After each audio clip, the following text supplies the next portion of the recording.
a 2007 Nissan Armada. It has a problem with the starter. Just clicks the first time you try to start it after it's set overnight. And it's probably the starter's getting wore out. 150 plus thousand miles, 10 years old. And the first thing I want to look at is the condition of the battery terminals.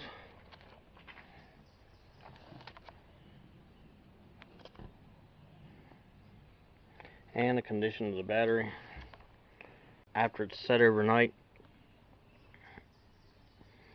That's not spectacular, but it should do. I'd like to see above 1260, 12.60 volts. For a starter, it's worn. That's probably not getting enough zap.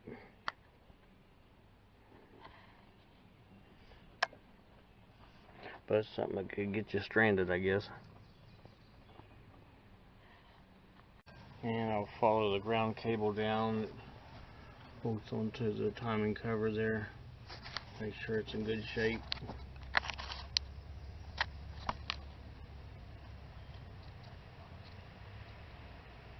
It's a little fuzzy. I'm going to turn the headlights on, see where this number goes to.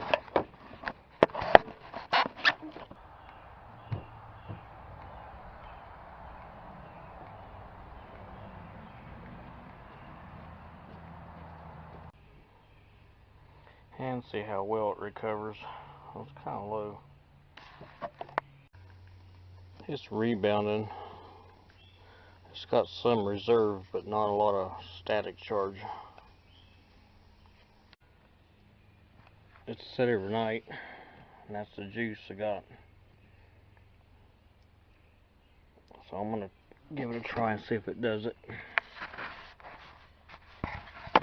The starter's underneath the intake plenum.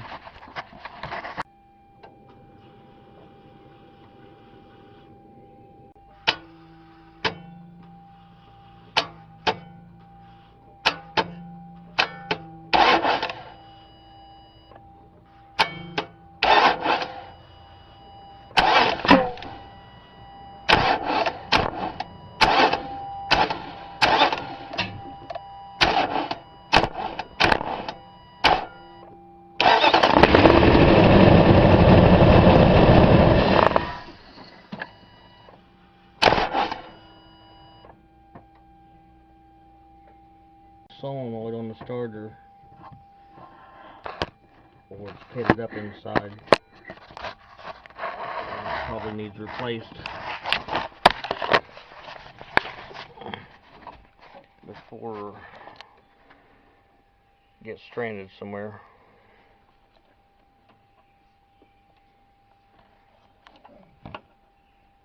The battery's not in the best of shape either. Like I say, I'd like to see at least 1260, if not 1280 on there. A new starter would be a lot more responsive to lower voltage, so. And I went ahead and started up, make sure it's charging adequately. It is.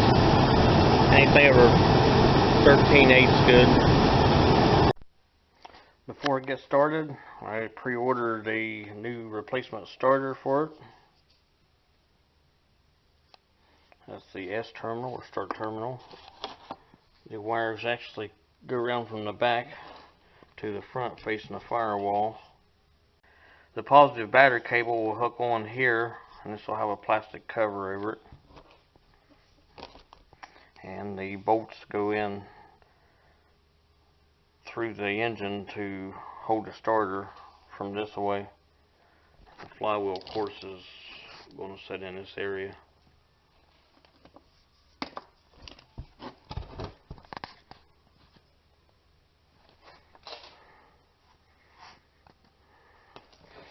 And I went ahead and pre-ordered an intake gasket set with a throttle body gasket. It's all these. One O-ring for each cylinder.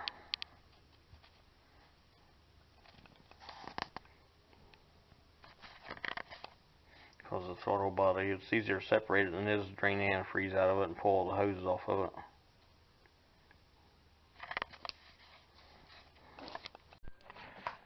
I took the cover off the fuse box on the passenger side. I'm going to pull the fuel pump fuse. It's a fourth one over from the empty space. It's the fourth one over from the empty space.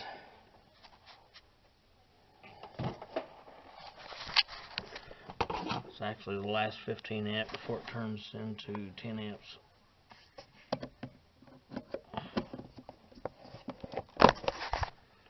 And I'm going to bump it over, let it start and empty the fuel pressure out of the fuel line.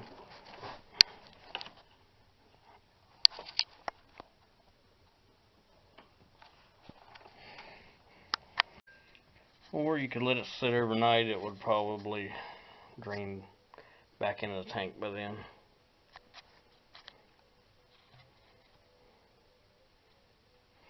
Next thing I want to do is disconnect the negative battery cable.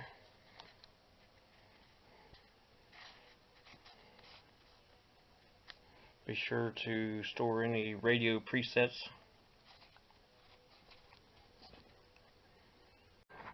I'm going to go ahead and stick the fuse back in it since I'm not going to have the switch on anymore. Take these two 8mm screws out and lift this engine cover off.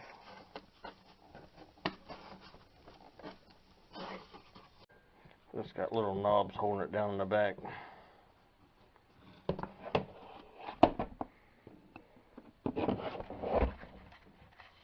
And those rubber grommets.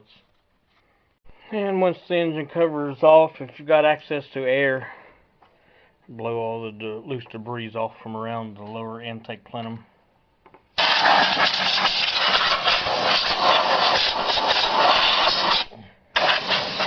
And any rusty places.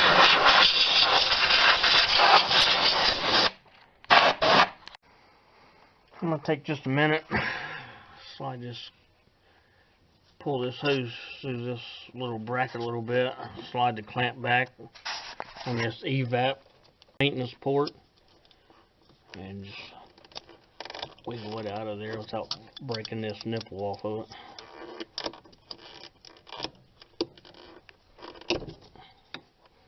And stick it back out of the way a little bit. And go ahead and take a pair of slip pliers or something and get these hoses loosened up on the valve covers that goes up to the air cleaner.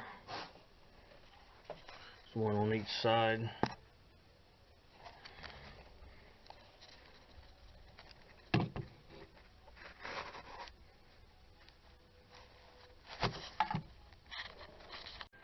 Just slipping a pair of long needle nose underneath of them and lifting them up off there. Just be sure not to break the nipples off the valve covers. You'll have a problem.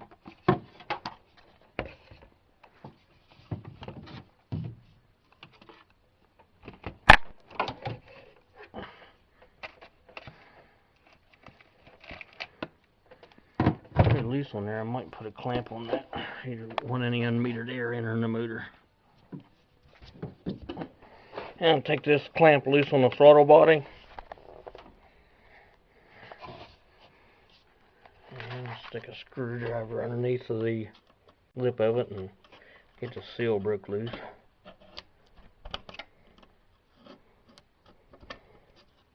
As much as possible. And unplug the mass airflow sensor. Push the center down, lift it off, unsnap it out of there if it's in it, and unclip the air cleaner lid.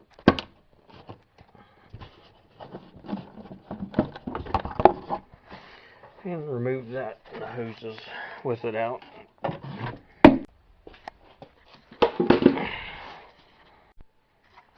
And once again, there's two smaller hoses on each valve cover in the front. Take a pair of needle nose and clamp the hose clamps.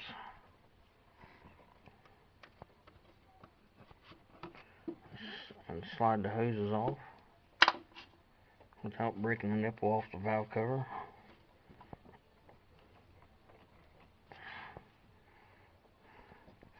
If it's really going to be stuck and not want to come, you can always take a razor blade and split it open and then just chop that part off if it's going to risk damaging the nipple and the valve cover.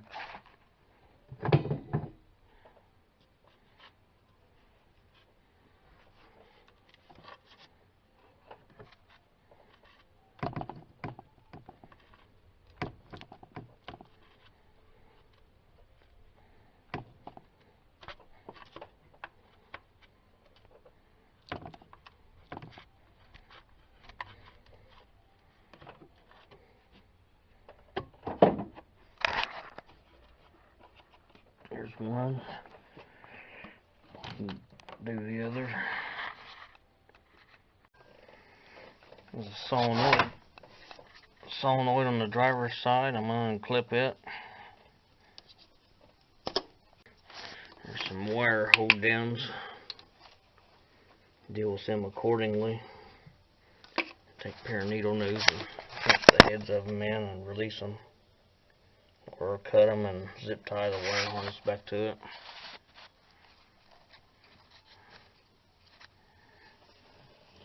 Any of them on both sides of the fuel rail or the plenum. And this one has a transmission stick attached to it with a 10mm bolt head. I'll take that off. Go ahead and start unplugging all 8 injector harness plug-ins.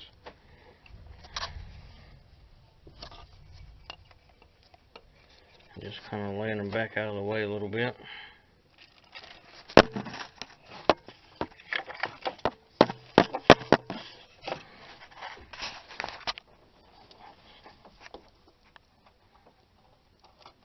You kind of got to jiggle them.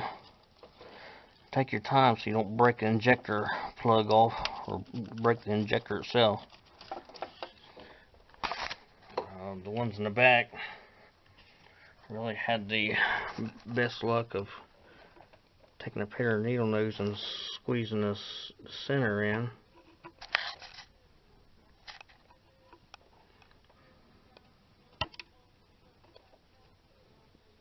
All the way.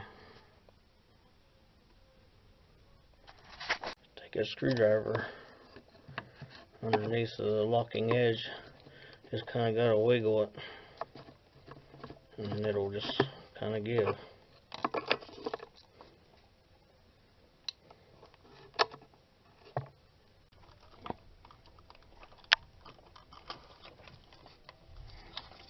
Let's get them back out of the way.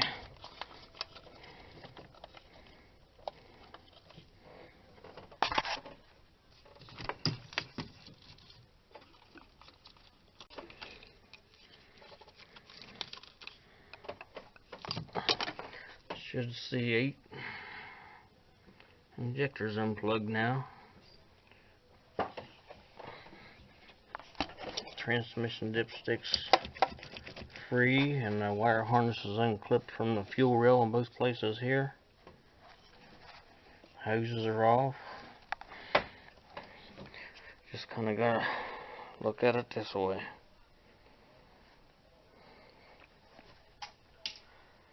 Now I'm going to go ahead and take these throttle body bolts out. There's 4 of them.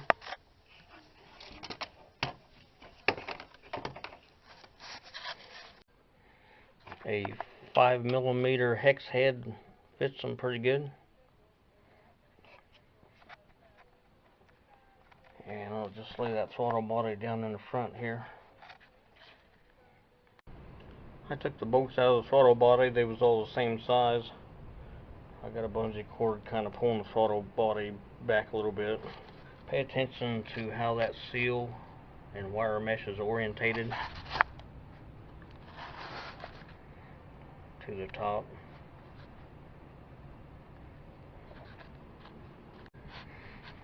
I'm going to pop this safety lock off of the fuel line. You can see this raised up bulbous looking fitting.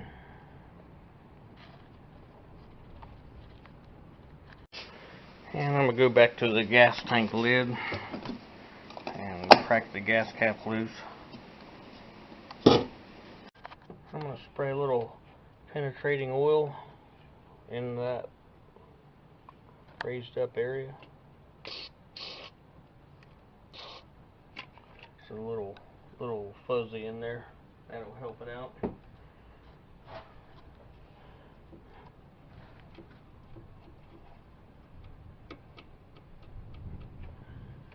And while that's doing its thing, I'm going to take 8 of these 10 millimeter headed bolts out of the lower intake plenum. There's 1, 2, 3, one in the back, and one up in front, on each side.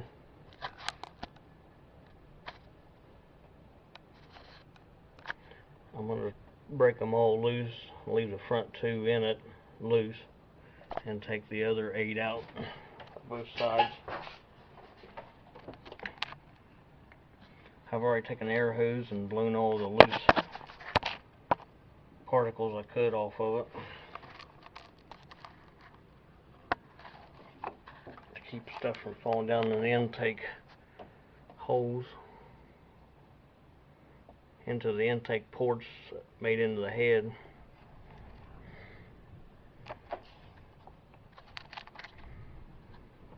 The back 2 are just behind the plenum, in line with all of them. They're pretty much gotten straight through the top.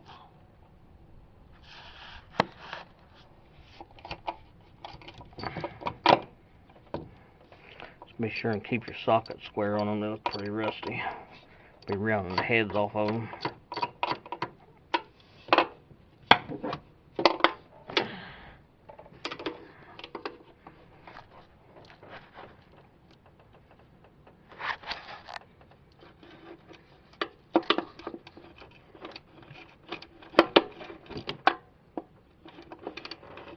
That's pretty rusty. Let's see what the problem is. Or that mess on the side could be taken off. It's got a couple of 10 millimeters holding it to the intake over top of a couple of them. I think I can get down through there to it. I went ahead and took this support bracket for the engine cover and the evap solenoid loose. The heads of these are pretty rusty, and I'll take a hammer and drive the socket down on them. Make sure I don't strip them out.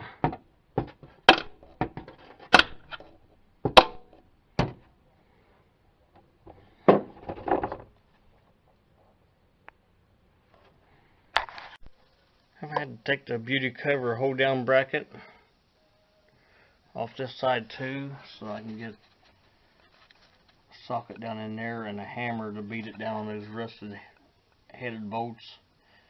You really only get one shot at it. If you round the heads off, you're going to have a problem.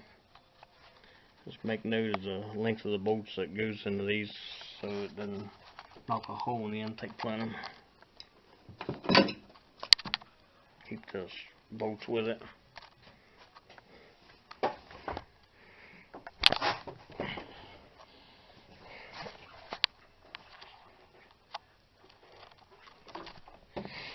Stick a socket down on those rusty bolt heads and feel where they're lining up with the inside of the socket, and then take a hammer and beat them down on it and break them loose. They may or may not need replaced. These are typical fuel line release plastic inserts. I'm going to be using a 3/8 one. It's not actually for this vehicle because that raised up rib is too close. It takes something like them, but they're only about 1/8 inch and kind of offset to go around that and back into that bell. But this can be, I set a rag underneath the fuel line to catch any stray fuel. But fortunately, plastic's flexible, so it'll do. Just kind of gotta wiggle the plastic around the one piece and push the bell up on it, and then push the plastic with it. Get a little turning.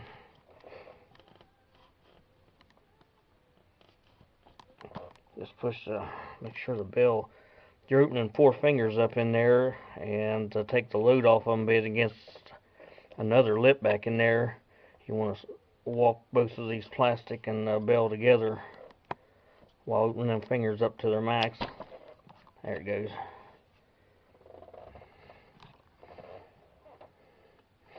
And you don't want to bend them all up either. That's nice. But anyway, a little plastic gizmo will do it.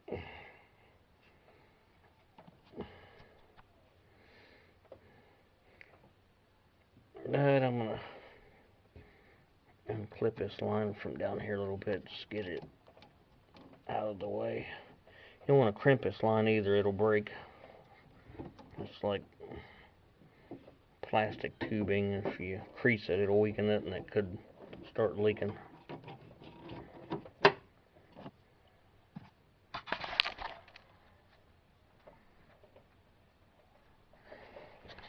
Now I'm going to stick a cap on that, just to keep any stray fuel from leaking out. And then finish taking the 2 front bolts out of the intake plenum. That's all that's left, all of them's out. Should have 5 on each side, rusty suckers. At least the heads are. It is absolutely critical to keep dirt out of the fuel line. I'm capping this, and that lines up underneath the cowl, so it shouldn't get anything in it. That'll keep the dirt out of it. Okay, it's went this far. The plenum should be free and clear to navigate. Check down each side and make sure nothing's still hooked to it. The only thing that's not accessible is hooked to it is this brake booster hose. I'll just unclip it out of this holder for now.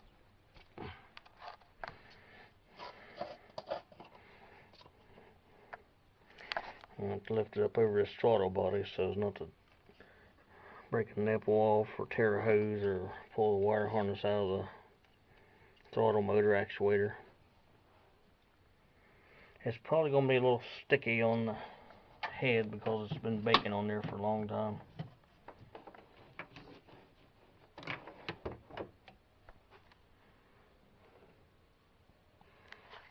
Get right underneath the center of it and start lifting up on it easy with something flat, a big screwdriver.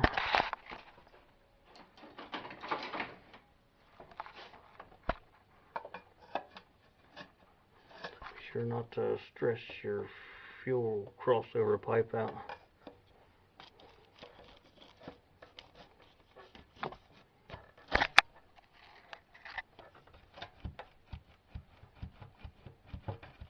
And that's about the extent of the stickiness.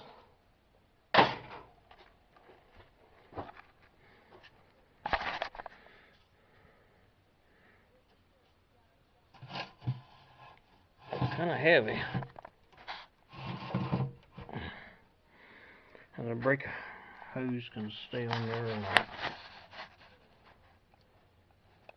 and it's right in the back of the intake plenum. I just want to get it out of the way and make sure nothing falls down into the head intake ports.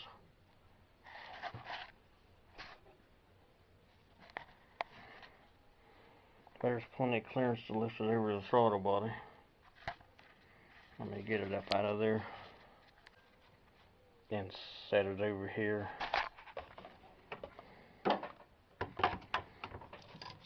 Get any connectors.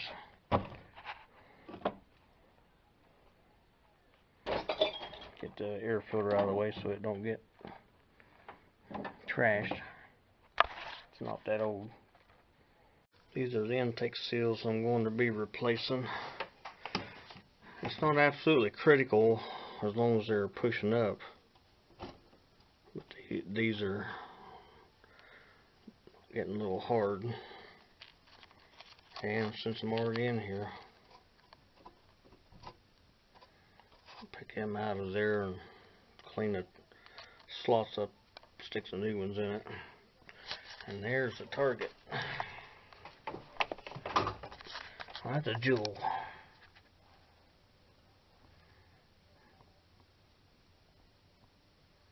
The two bolts are coming through from the back of the engine block above the transmission. And I have to take that plastic cover and pop it open to get the battery cable off back there. After I get it started loose, I'll stand it up and deal with that. Two 14mm headed bolts holding the starter to the engine block.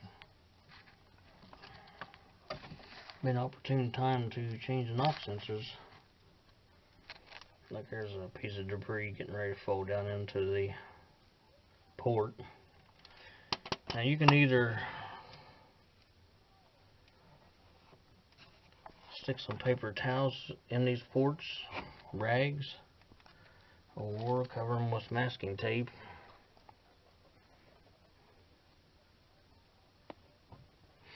I think I'll fill full of paper towels because I'll have to clean the surfaces off for the new seals to land on anyway.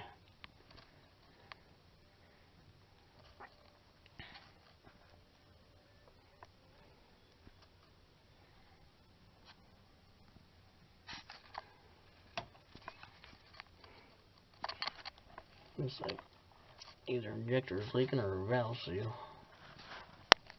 The valve's a little wet.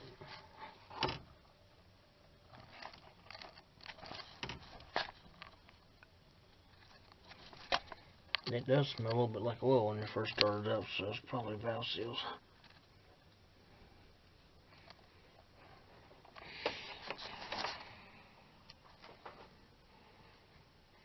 Or blow by. From the looks of the vent cover hoses.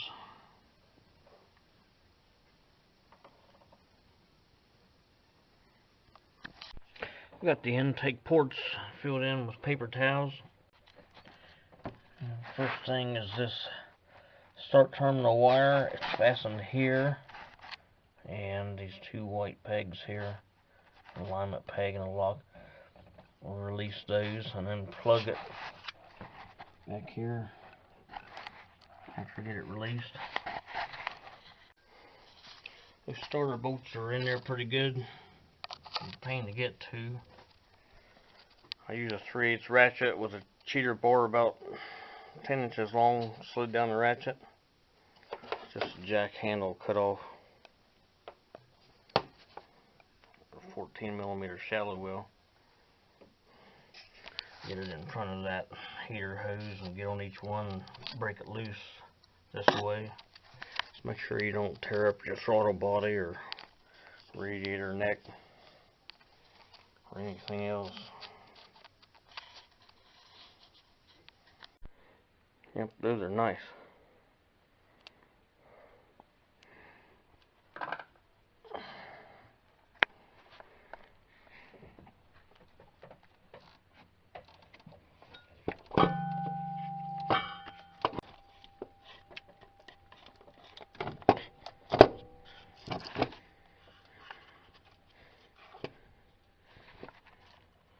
Slot wheel.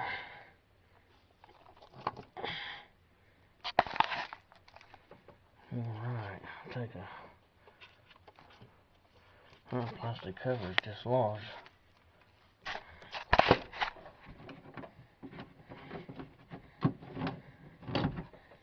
Screwdriver and open it up.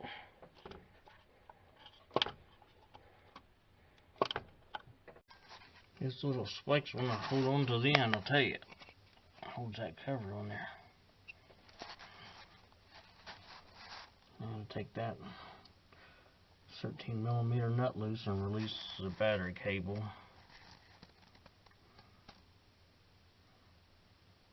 Be sure not to damage your knob sensors or their plug-ins. That nut could be a 12mm too, or probably, depending on what manufacturer started, a 14mm.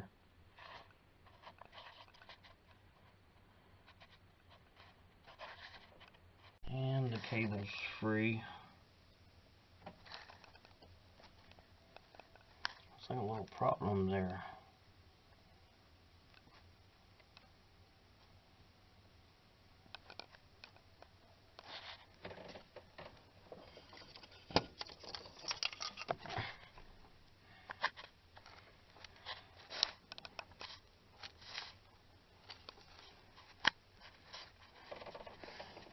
Yep. Compare your old one to your new one.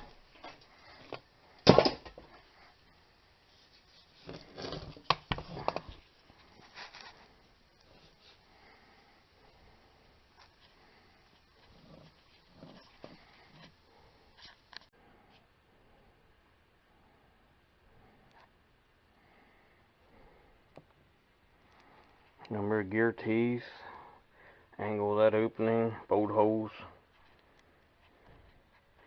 Go ahead and take the nut loose on the new one to put the battery cable back on it.